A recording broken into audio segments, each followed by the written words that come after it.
Hello class, welcome back बच्चों।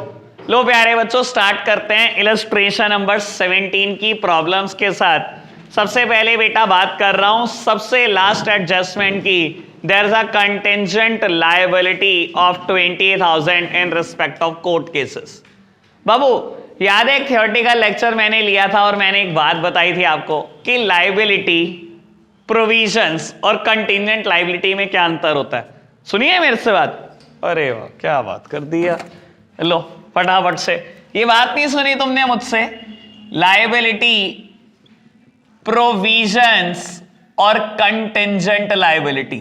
बेटा इन तीनों में डिफरेंस होता है। ये डिफरेंस हर बच्चा हमेशा याद रखे।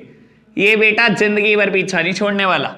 बाबू देखो, लायबिलिटीज के केस में बेटा event is certain. Word event लिख देता हूं। Event as well as amount is certain.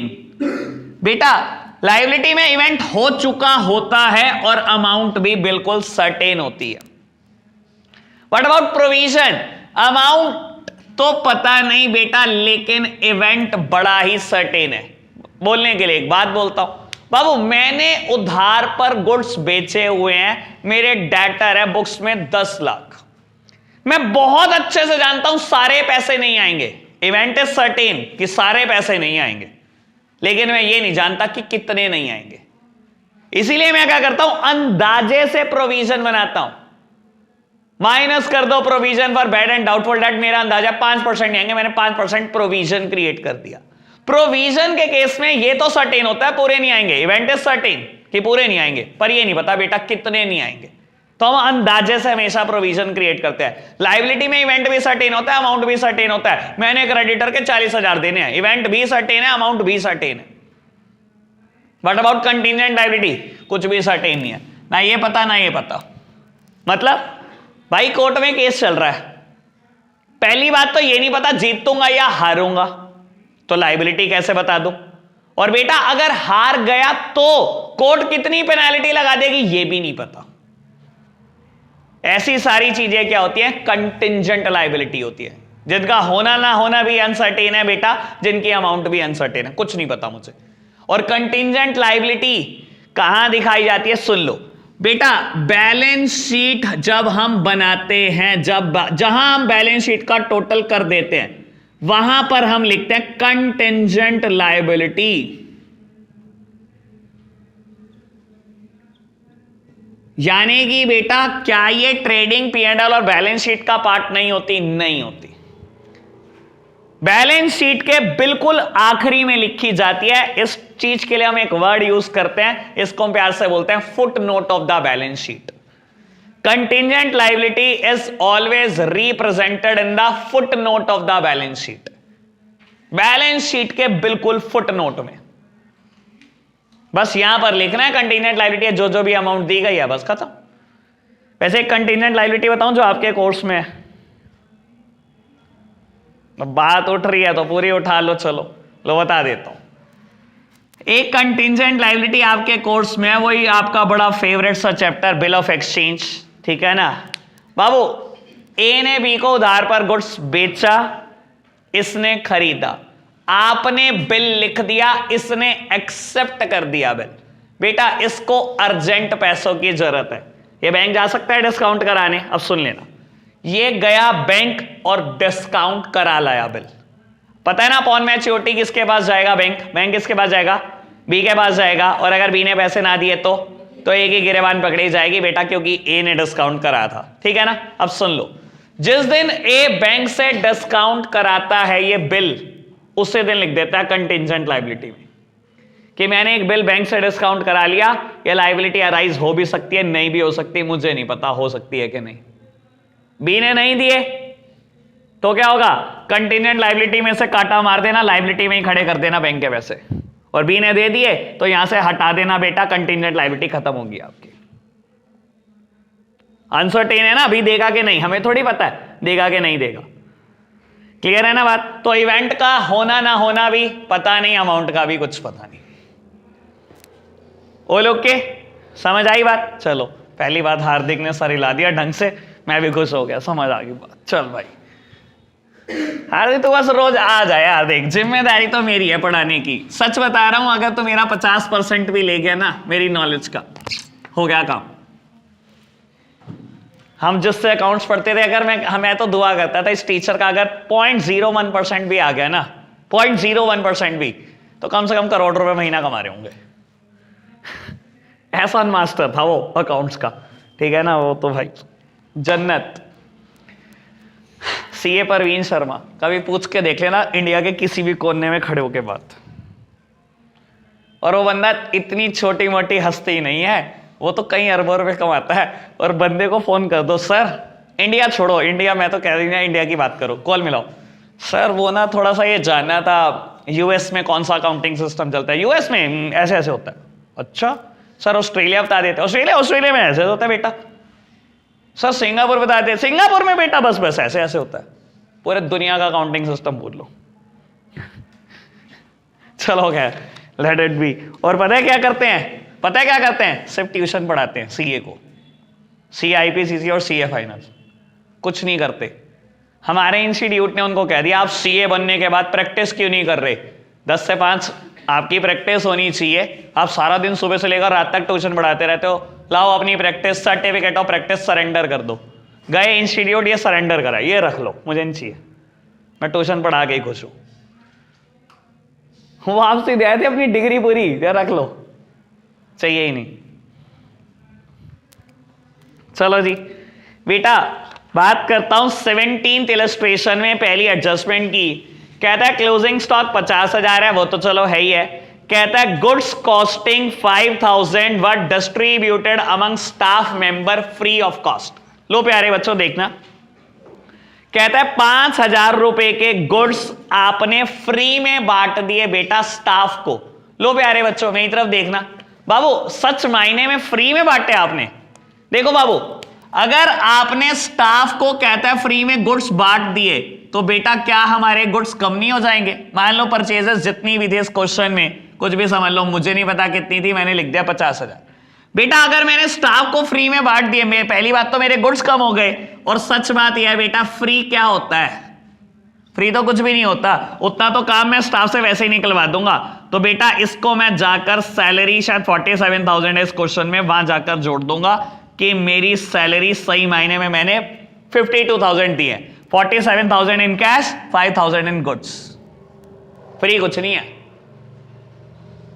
बोलने के लिए स्टाफ को फ्री बांट दिए, फ्री बांट दिए, ठीक है ना। एक इंसान जब स्टाफ रखता है ना 10,000 की सैलरी पे, कभी नहीं सोचता 10,000, कहता है 10,000 का तो ये स्टाफ है, 10,000 तो नगद देता हूं, 1,000 की चाय पानी पी जाता है, खा जाता है, तो मेरे लिए तो सैलरी 11,000 है, मेरे लिए कभी 10,000 नहीं है।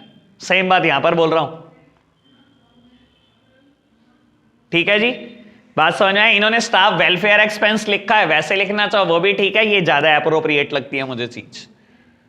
ओके बात, बढ़ जाएं आगे बेटा। इलस्ट्रेशन नंबर 18 आज के लिए होमवर्क एडवांस लिख लो, हो जाएगा ये आपसे, कुछ नहीं मेरे को नई एडजस्टमेंट बतानी। 19 हमने पहले ही किया हुआ है, 20th अब हम करेंगे, और 20th करने से पहले कुछ बातें। बाबू सामने देखना सब मेरी तरफ, मैं ऑल्दो कोई एडजस्टमेंट नहीं बता रहा, कुछ नहीं, आपको सब पता है, बस एक बात लिख रहा हूं, आप बता देना क्या करना चाहिए। मेरी तरफ देखना,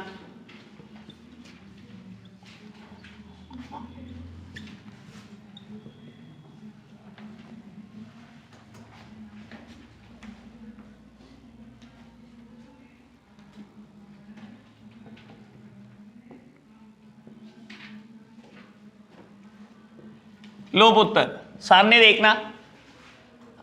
बाबू आज 29 मार्च को हमने ना एक गुड्स परचेज करा, मान लो 20,000 रुपए का।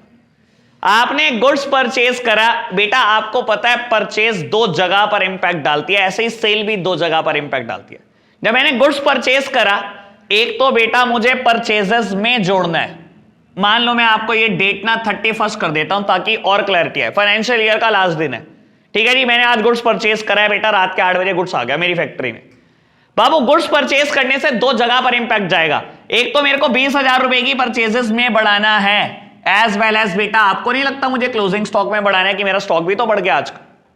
जैसे ही वो 20,000 रुपए का गुड्स आया मेरे फैक्ट्री प्रेमाइसेस में जितना गुड्स पड़ा है वो 20,000 से बढ़ जाएगा। बाबू अब क्या कहता है, अगर आप ढंग से बढ़ो, कहता है आपने गुड्स परचेज करा, स्टॉक में तो इंक्लूड कर लिया but omitted to be recorded, stock में तो इंक्लूड कर दिया लेकिन रिकॉर्ड करनी रह गई है एंट्री। बेटा परचेज की एंट्री क्या होती है बाबू, अगर कुछ ना कहे तो कैश नहीं मानना। हम क्या करेंगे यहां पर, उधार मानेंगे, यानी कि आपने क्या एंट्री नहीं करी होगी, परचेज की entry, purchase account debit to creditor account. तो क्या करोगे बेटा, परचेजेस में जोड़ देना, क्रेडिटर्स में जोड़ देना, होगी एडजस्टमेंट खत्म। मैं नहीं भी बताता तब भी कर लेते आप ये, ठीक है ना यार। परचेज की एंट्री तो आती होगी यार, ठीक है ना। अब इतना भी ना यार, मेरे को लगता है फिर मैं आपको ज्यादा ही ओवर एस्टिमेट कर लेता हूं। आप शक्लें ऐसी बनाते हो कि मुझे लगता है परचेज की एंट्री भी नहीं आती। परचेज तो संभाल लोगे भाई, ठीक है ना। अच्छा ऐसे ही मैं बोलूं, goods sold and dispatched but omitted to be recorded, but omitted to be recorded. मेरे प्यारे बच्चों मुझे यह बता दो क्या इंपैक्ट आया होगा। देखो बेटा, मैंने 29 मार्च को समझ लो कुछ गुड्स बेच दिए, जब मैंने बेच दिए डिस्पैच कर दिए, 29 मार्च को मेरी फैक्ट्री से चले गए ना, ठीक है ना। कहता है आप रिकॉर्ड करना भूल गए। अगेन बेटा सेल भी दो जगह पर इंपैक्ट डालती है, एक बेटा सेल्स पर, दूसरा स्टॉक पर। लेकिन यकीन मानना यहां पर क्लोजिंग स्टॉक में कोई इंपैक्ट नहीं आएगा, बिल्कुल ठीक रिकॉर्ड हुआ होगा। क्यों मैं बोल रहा हूं ये बात सुनना, 29 मार्च को जब मेरी फैक्ट्री से गुड्स चला गया, जब 31 मार्च को बैठ के मैं गुड्स गिन रहा हूंगा, क्या वो गुड्स गिना गया होगा? वो तो जा ही चुका 29 मार्च को, तो मैंने तो क्लोजिंग स्टॉक तो सही गिना है ना, जो बचा है वही गिना है ना। लेकिन कहता है फिर भी रिकॉर्ड होना रह गया, यानी कि सेल की एंट्री तो रिकॉर्ड होना रह गई। एंट्री क्या करोगे, डेटर टू सेल, डेटर बढ़ा देना, सेल बढ़ा देना, होगी खत्म कहानी। क्लियर हुई बात? दोनों बातें कोई दिक्कत तो नहीं, परचेज और सेल की एंट्री तो नहीं है हुई, बस रिकॉर्ड कर देना। पूरा क्वेश्चन इसी पर बेस्ड है, इलस्ट्रेशन नंबर 20। ठीक है जी, हम करेंगे स्टार्ट, साथ साथ करेंगे। आप फॉर्मेट बना लो, मैं भी फॉर्मेट बना लेता हूं। ठीक है जी, फटाफट से फॉर्मेट बना लो बेटा, इकट्ठे करेंगे। एक बात आप बता देना, एक बात मैं क्रेडिट साइड बताऊंगा, आप डेबिट साइड। मैं तो कह रहा हूं आज अपनी अपनी जिम्मेदारियां बराबर बराबर बांट लो। आपको आपकी जिम्मेदारी का एहसास होना चाहिए। देखो मैंने जिम्मेदारियां बराबर बराबर बांटी, देखो कितना बराबर है। मेरी क्रेडिट साइड, आपकी डेबिट साइड। बस हमेशा क्रेडिट साइड के आइटम ज्यादा होती हैं, इसलिए मैंने क्रेडिट साइड ले ली।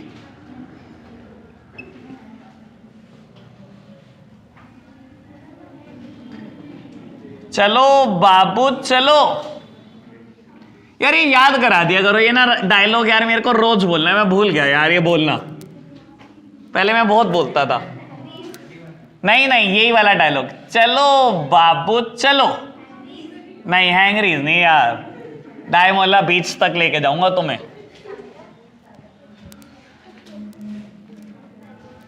चलो पुत्र बाबू, इसमें ना मुझे बाद में जर्नल एंट्री करने को भी कहता है, मैं कोई जर्नल एंट्री नहीं कर रहा, सीधा ट्रेडिंग P&L और बैलेंस शीट बनाएंगे। ठीक है जी बाबू, आप डॉट लगाते चलना, मुझे बता देना बाद में कहां पर एडजस्टमेंट है। पहला तो क्लोजिंग स्टॉक है, छोड़ो ये, कहीं डॉट नहीं लगानी। Goods worth ₹5,000 were sold and dispatched on 28th of March 17 but no entry was passed to this effect. बेटा पढ़ लिया ढंग से? 5,000 रुपए का गर्व क्या हुआ बाबू, बुक नहीं है? हैं? क्वेश्चन पूछना है, कौन सा करा रहा हूं? हाँ इलस्ट्रेशन 20 बाबू कहता है 5,000 रुपए का गुड्स बेचा और डिस्पैच भी कर दिया 28 मार्च को, लेकिन कोई एंट्री पास नहीं हुई। वैसे जनरल केस में बेटा सेल दो जगह पर इंपैक्ट डालती है, सेल पर तो डालेगी एज वेल एज स्टॉक पर डालेगी। लेकिन अगर 28 मार्च को स्टॉक डाल चुके हैं तो 31 मार्च को जब स्टॉक गिना होगा तो क्लोजिंग स्टॉक तो सही गिना होगा, तो क्लोजिंग स्टॉक पे तो इंपैक्ट नहीं आया इसका। लेकिन बेटा कहता सेल की एंट्री नहीं हुई, तो बेटा दो जगह पर इंपैक्ट डालेगी, एक सेल और दूसरा डेटर्स। ठीक है ना, तो बेटा दोनों जगह पर मार्क कर लो, सेल और डेटर। वैसे आपके लिए बता देता हूं, थर्ड लास्ट आइटम है डेटर क्रेडिटर, वहां पे लगा लो डॉट। और शुरू से बेटा सेकेंड आइटम है परचेज एंड सेल, ठीक है जी। और इसी के साथ साथ आपने थर्ड एडजस्टमेंट पे भी डॉट लगा ली, क्योंकि थर्ड एडजस्टमेंट कहती है 7,000 के गुड्स खरीदे, स्टॉक में सही दिखा दिए लेकिन कोई एंट्री परचेज की नहीं दिखाई, तो परचेज की एंट्री दिखानी है। एंट्री क्या होगी? परचेजेस टू क्रेडिटर, तो बेटा परचेज और क्रेडिटर पे डॉट लगानी है और वो बाय चांस लग चुकी। सेल के साथ ही परचेज है, डेटर के साथ ही क्रेडिटर है, ठीक है ना। इसके लिए आपको मतलब मुझे लगता है डी के गोयल ये इनको चिट्ठी लिखनी चाहिए और थैंक यू बोलना चाहिए इनको। चलो जी, fourth one, create a provision of 2% for discount on debtor. बेटा डेटर पे एक डॉट और लगा लो ताकि आपको पता रहे कि एक एडजस्टमेंट और है। कहता है बेटा 1/3 of the commission received relates to the next accounting period, that means unaccrued commission है बेटा, अगले साल की भी इस साल रिसीव हुई है। तो बेटा कमीशन पे लगाओ डॉट, कमीशन रिसीव्ड बीच में कहीं वर्ड है बेटा 4500 रुपए, वहां लगा लो डॉट।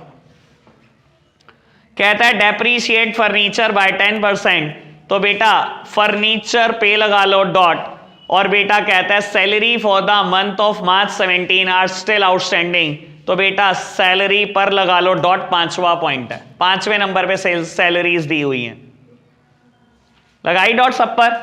बढ़ जाएं आगे, अब एक एक करके बेटा बताते चलेंगे मुझे बच्चे, ठीक है ना। जिम्मेदारियां बिल्कुल बराबर, क्रेडिट साइड मेरी, डेबिट साइड तुम्हारी। लो प्यारे बच्चों, बस आज बिल्कुल जिम्मेदारियां बट गई हैं बाबू। अब स्टार्ट करेंगे राघव से ही। स्टॉक, ये तो आसान सा पूछ लिया मैंने, स्टॉक एट कमेंसमेंट 15,000, क्या है भाई ये? Opening stock. लो प्यारे बच्चों, टू ओपनिंग स्टॉक 15,000 रुपए, सीधा अंदर ही दिखाओ भाई, कोई एडजस्टमेंट नहीं है इसके ऊपर। बढ़ते हैं आगे, परचेजेस एंड सेल्स, ठीक है जी, दिया किस कहां पे? अच्छा, परचेजेस डेबिट साइड। परचेजेस की अमाउंट कितनी है? दिया 1,80,000।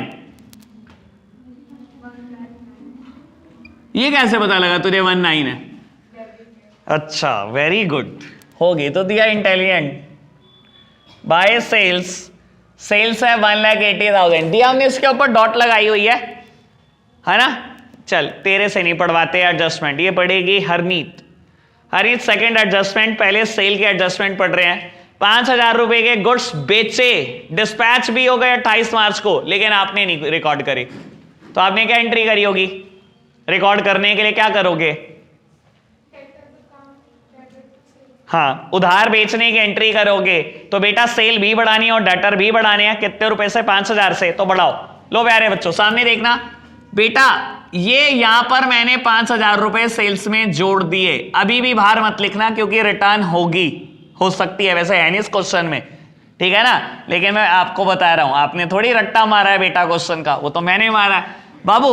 दूसरी बात, मुझे अभी मैंने डेटर्स नहीं दिखाए, लेकिन बेटा मैं किसी भी चीज को पोस्टपोन नहीं करता।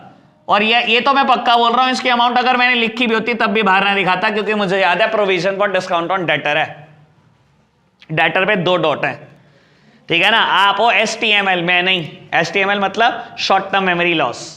चलो जी आगे बढ़ते हैं बेटा। Third one is manufacturing wages 8,000 रुपए। परचेजेस पे भी तो डॉट है ना, परचेजेस पे भी तो डॉट थी। चलो परचेजेस वाली पढ़वा देंगे हम स्नेहा से। ले स्नेहा पढ़। Third one, goods costing 7,000 were purchased and included in a stock but no entry was passed to record the purchases। क्या एंट्री करूं परचेज को रिकॉर्ड करने के लिए? Purchase to creditor, that means purchase भी बढ़ानी है, क्रेडिटर भी बढ़ाने हैं। सर सही मायने में तो स्टॉक भी बढ़ाना है, लेकिन उसने कहा already included in the stock, कि आपने स्टॉक में तो शामिल कर लिया था इसको, ठीक है ना जी। लो प्यारे बच्चों, बेटा मैंने परचेजेस बढ़ानी है 7,000 से as well as the creditors। मुझे नहीं पता क्रेडिटर्स कितने क्या है बेटा, जब आएंगे तब देखेंगे, ठीक है जी। आगे बढ़ते हैं। मैन्युफैक्चरिंग वेजेस, कृतिका कहां दिखाऊं बेटा? कल भी देर से यही पूछा था ना शायद। अच्छा, तो मैं फिर वही बात, इंडियंस आर वेरी लेजी। लो, टू वेजेस कौन लिखेगा इतना बड़ा? 8,000 रुपए। प्रियांशी बता बेटा next one, fuel power and lighting कहां दिखाऊं बेटा? बाबू वैसे कल बोला था मैंने, अगर कभी word they fuel and power हमेशा फैक्ट्री, लाइटिंग दे तो ऑफिस, लेकिन अभी सब इकट्ठा दे दिया, लेकिन पहला वर्ड फ्यूल है तो बेटा हम कहां दिखाएंगे? ट्रेडिंग ही दिखाएंगे इसको, ठीक है ना? टू फ्यूल, बस और कुछ नहीं लिख रहा मैं बेटा। 12,000, अरे यार चलो जी आगे बढ़ते हैं। प्रबलीन सैलरीज 11,000 कहां दिखाना है बेटा? P&L के डेबिट साइड दिखा दिया बेटा, सैलरीज 11,000। बाबू डॉट लगी हुई होगी, लास्ट एडजस्टमेंट कहता है सैलरी मार्च के महीने की आज भी आउटस्टैंडिंग है। जानवी क्या हो गया बेटा? इधर ध्यान दे लो। हाँ जी, आपको कैसे बता 1,000?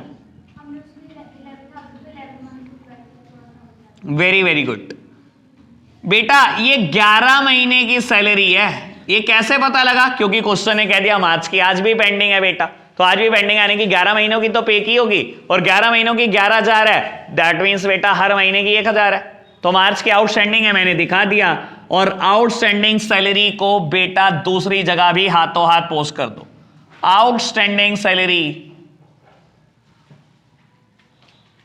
1,000, ठीक है जी। बढ़े आगे बेटा, नेक्स्ट आइटम ये बताएगी मुझे जानवी। जानवी नेक्स्ट आइटम दी गई है इनकम टैक्स 5,500, कहां दिखाऊं बेटा? कहां पे? यहां लिख दो इनकम टैक्स। अच्छा वेरी वेरी गुड, ड्राइंग्स बेटा, इनकम टैक्स ड्राइंग्स ही होती है। लो जी मैंने बेटा माइनस करके लिख दी, क्योंकि जब कैपिटल आएगी तब आएगी वो तो, ठीक है जी। बढ़ते हैं आगे। Loan to X at the rate 10% per annum.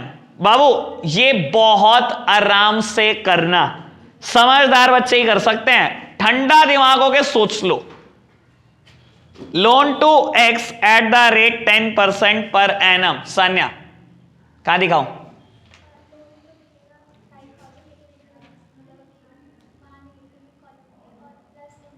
दिखाऊं कहां पर है? कहां दिखाऊं? स्नीत का दो, मैंने पहले कहा ठंडे दिमाग से सोच लो। मैं तो इंटरेस्ट की बात ही नहीं कर रहा, आप एक बात समझो, उत्तर सुनो। हमेशा क्या आता था? सुन लो, अब मैं यही तो आदत हो जाती है इंसान को ना रटने की। हाँ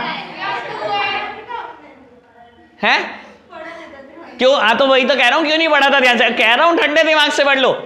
वर्ड हमेशा आता था लोन फ्रॉम एक्स, आपने लोन लिया एक्स से, इस बार वर्ड है लोन टू एक्स। अरे मैं कहता हूं नहीं पढ़ा, अंग्रेजी तो पढ़ी है। यही बात बोली थी ना अभी परसों तरसों, मैथ्स और अकाउंट्स करने के लिए इंग्लिश बहुत अच्छी चाहिए। लोन टू एक्स, एक्स को लोन दिया, सर आपके लिए एसेट है, कभी तो वापस आएगा। वैसे तो स्टेटमेंट गलत है, एक्स को तो लोन दे ही नहीं सकते आप। चलो जी बच्चे बड़े खुश है, वापस नहीं आना वैसे अगर एक्स को दे दिया। मैं तो कह रहा हूं ना ही दिखाओ। लो लोन टू एक्स कितने रुपए बेटा? 5,000 रुपए। क्या क्या बता? क्या पता लोन लिया फिर एक्स बन गई। हाँ यही बात होगी, नियत में ही खोट था। बाबू इतनी बात कोई दिक्कत तो नहीं बाबू। साथ ही साथ आपने ये देखा कि हमने 10% ब्याज रिसीव करनी है। और एक बात और सुन लो यार, जब आपने लोन टू एक्स स्टेटमेंट देखी, ये देखा था कि पैसे डेबिट साइड लिखे थे। जल्दी ना मचाया करो, थोड़ी सी ठंड रखो। चलो बेटा आपको बोलता है नेक्स्ट पॉइंट में इंटरेस्ट ऑन एक्स लोन 300। मैं तो पहले ही कहा था नियत में खोटा है भाई। 10% ब्याज, 5,000 का 10%, 500 रुपए मिलने चाहिए थे, लेकिन मिले कितने? 300। 200 चॉकलेट में गए। लो बाय इंटरेस्ट ऑन लोन 300 बेटा 300 मिला है, लेकिन अभी भी 200 एक्रीड है। और अगर आप देख रहे हो इंटरेस्ट ऑन लोन कहां लिखा है? क्रेडिट साइड में लिखा हुआ है, दैट मीन्स मेरी इनकम है। ठीक है ना, 200 रुपए एक्रीड है ना। लो बेटा, एक्रीड इंटरेस्ट 200, हाथों हाथ बेटा एसेट साइड भी रिकॉर्ड कर दो, एक्रीड इंटरेस्ट ₹200। समझ आई बात? चलो जी बढ़ते हैं आगे। बेटा next item is commission received 4500। मान्या एक मिनट, तेरे से नहीं बच्चा। हाँ अच्छा, कमीशन रिसीव्ड 4500, कमीशन पे लगी हुई है डॉट साथ में। पहले तो P&L के क्रेडिट में लिखेंगे बाय कमीशन रिसीव्ड। बेटा डॉट पढ़ते हैं हम एक बार। फिफ्थ वन कहता है 1/3 of the commission received relate to the next accounting period. 1/3 commission इसमें से अगले साल के लिए।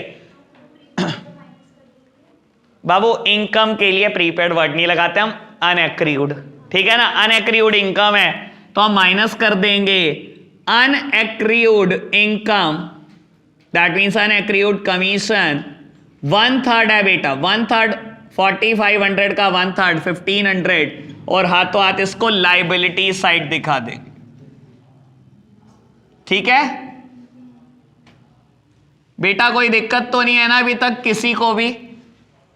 बढ़े आगे, चलो जी नेक्स्ट वन, रेंट 4000। कहां दिखाओ इसको लवन्या? अच्छा ठीक है, दिखा दिया P&L की debit side to rent 4000। Manya rent owing 600। Owing मतलब होता है आउटस्टैंडिंग, आउटस्टैंडिंग रेंट। कहां पर? यहां पे ऐड कर दो। काम की बात कल तो बताया था, अभी एडजस्टमेंट में दिया हुआ है रेंट आउटस्टैंडिंग। कहां दिया हुआ है? सीधा ट्रायल में दिया हुआ है। तो कहां जाएगा बेटा? या तो एसेट्स में जाती है, लायबिलिटी में ट्रायल की चीज। चलो जी लो बेटा, कहां लिखो? यहीं पर लिख दो आउटस्टैंडिंग रेंट 600। ठीक है जी बढ़ते हैं आगे। बाबू फर्नीचर्स, ये मेरे को बताइए अनन्या। कहता है फर्नीचर इंक्लूड 1000 परचेज ऑन 1 अक्टूबर 2016। ठीक है, इस 5000 के फर्नीचर में 1000 का फर्नीचर वो भी शामिल है जो 1 अक्टूबर 2016 को खरीदा। पता है ना इस डेट का क्या होगा? सिर्फ डैप के लिए यूज होगा। बताओ जी बेटा क्या करो? फर्नीचर कहां दिखाऊं? सबसे पहले फर्नीचर को दिखाओ एसेट साइड। 5000 रुपी माइनस करना है डेप्रीसिएशन। कैलकुलेशन आप बताओ अनन्या। 450। बाबू जितना फर्नीचर है उसमें से 1000 का 1 अक्टूबर को खरीदा है। मेरी तरफ देखना, 5000 का फर्नीचर है, यानी कि 4 का तो पूरे साल यूज हुआ है, बाकी 1000 का 6 महीने यूज हुआ है। 6 महीने है ना, ठीक है ना। तो बेटा कैलकुलेट कर लो, डेप्रीसिएशन का रेट दिया हुआ है आपको 10%। तो 4000 का तो सीधा 10%, ये तो 400 ही आएगा। ये 10% के साथ साथ 6 महीने का है बेटा, बस ये ध्यान रख लेना, ठीक है ना। यानी कि 450। ठीक है जी, ठीक है ना। अभी वैसे आपको बता देता हूं, एक जगह पे ना गलती का स्कोप बड़ा ज्यादा होता है। मैं अगर पूरा क्वेश्चन एज इट इज दूं और बस सबसे ऊपर एक लाइन हटा दूं, सीमा गारमेंट का ट्रायल बैलेंस है ये 31 दिसंबर 17 का। बच्चा इतना बावला होता है ना, आज तक डेट नहीं पड़ी होगी किसी ने। और मैं हमेशा कहता हूं यार लिखो लिखो लिखो, और आप लिखते कभी नहीं, ठीक है ना। और मुझे पक्का पता है आप 6 महीने लगा के आओगे, आप कभी नहीं लगा के आओगे 3 महीने। इस क्वेश्चन में वो बाई चांस 31 मार्च ही है, अगर ऊपर 31 दिसंबर कर दे, सारा क्वेश्चन ऐसे चलता रहे, तो भाई आपको कुछ नहीं पता। संभाल लेना भाई, इस चीज की गलतियां मत करके आना, ठीक है जी। चलो बेटा हमने डेप्रीसिएशन रिकॉर्ड कर दिया, हाथों हाथ P&L अकाउंट में भी रिकॉर्ड कर दो। To dep on furniture 450। कोई दिक्कत कोई परेशानी अब तक नहीं? बढ़ते हैं आगे। बेटा BR और BP कोई एडजस्टमेंट है क्या? BR BP पर नहीं है, ठीक है, सीधा सीधा रिकॉर्ड करेंगे। स्नेहा शर्मा बताओ जी, BR कहां जाएगा, BP कहां जाएगा? अच्छा जी, रो क्यों रही है फिर तो?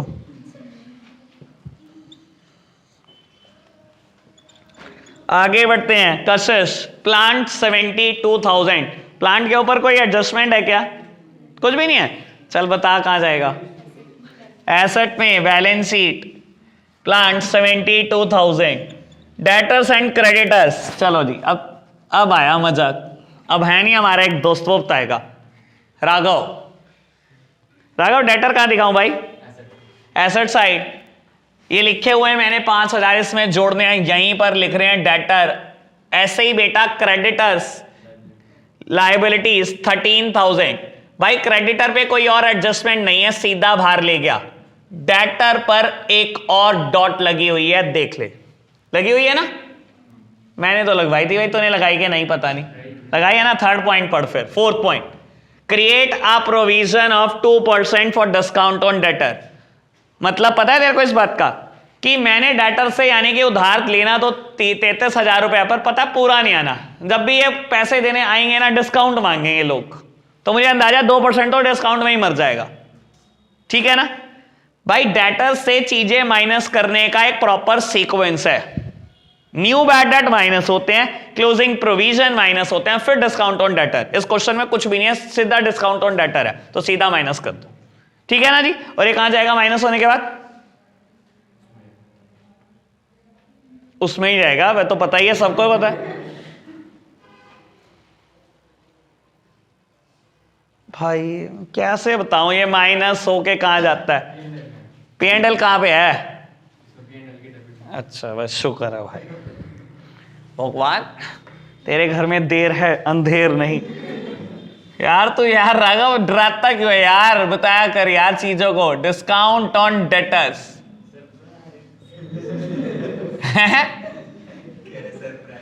अच्छा सरप्राइज, कोई नहीं, किसी दिन मैं भी दूंगा, गाल गर्म हो जाते हैं उससे। तो डिस्काउंट ऑन डेटर्स 660। चलो जी बढ़ते हैं आगे। सारी एडजस्टमेंट अब तक कर दी बेटा हमने शायद। कैपिटल 1 लाख, ये कोई नहीं बताएगा, मैं बताऊंगा, मेरी टर्न है। लो हाँ आगे बढ़ा बताने मेरे को, सबसे मुश्किल मैंने ही बताया। तुम्हारी ऐसी की तरह कैश भी ना बताओ, बस मैंने 2 बता दिए बस खुद ही। चलो सबका हिसाब बराबर हुआ। बाबू अब एक चीज रिकॉर्ड करनी रहेगी, क्लोजिंग स्टॉक। तो छोड़ो, तुम इतना कष्ट ना करो, मैं अपने आप देख लूंगा। क्लोजिंग स्टॉक स्थित रहने दे, बिल्कुल नहीं बताना, चुप।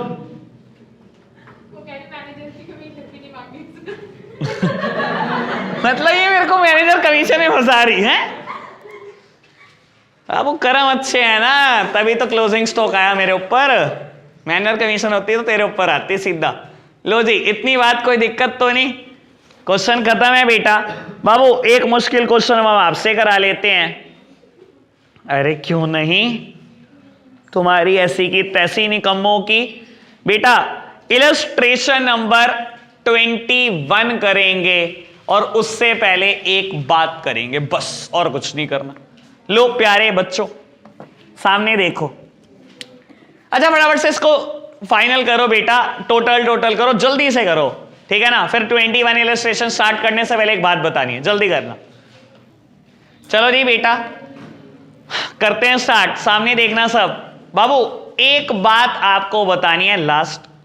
बाबू goods sold on approval basis, goods sold on approval basis.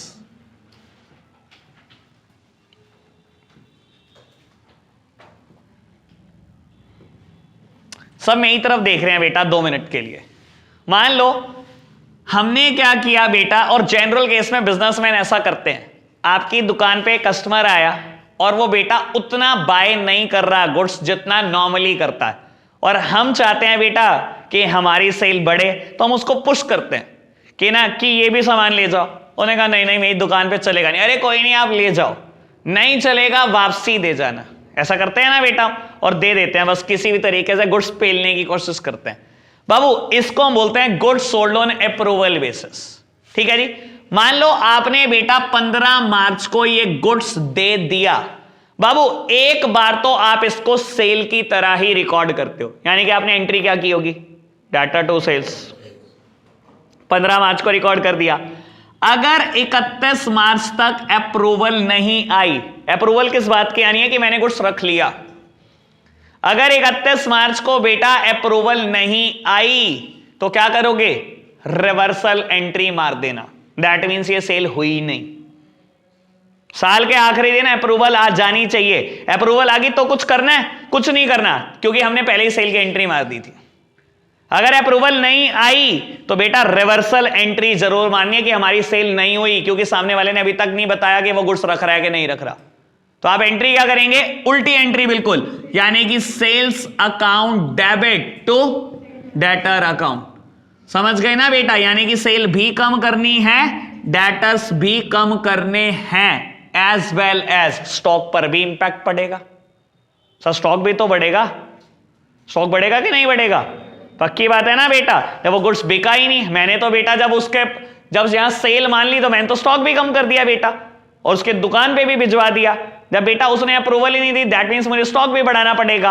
अब यहां पर ना एक बात बड़ी टेक्निकल है, समझाने के लिए एक एग्जांपल ले लेते हैं। मान लो बेटा ये 5,000 रुपए कॉस्टिंग का गुड्स था, जो मैंने 6,000 रुपए में बेचा दिखाया था। मुझे गुड्स की कीमत 5,000 रुपए पड़ी हुई थी, और मैंने बेटा जब उस कस्टमर को कहा ले जाओ बिक जाएगा, तो 6,000 रुपए में बेचा हुआ दिखाया हुआ है। ठीक है जी। तो 15 मार्च को मैंने एंट्री क्या की होगी, डेटर टू सेल्स 6,000, और 31 मार्च तक जब तक कंफर्मेशन नहीं आई तो मैंने क्या करा, रिवर्सल एंट्री मारी। ये एंट्री तो 6,000 से ही मारी, क्योंकि वहां पर मैंने 6,000 से डेटर बढ़ाए थे, 6,000 से सेल्स बढ़ाई थी। यहां मैंने 6,000 से ही कम कर लिया, डेटर भी एज वेल एज सेल्स भी। लेकिन जब क्लोजिंग स्टॉक बढ़ाने बैठूंगा, क्लोजिंग स्टॉक बढ़ेगा बेटा, क्योंकि वो तो सेल मानी नहीं गई।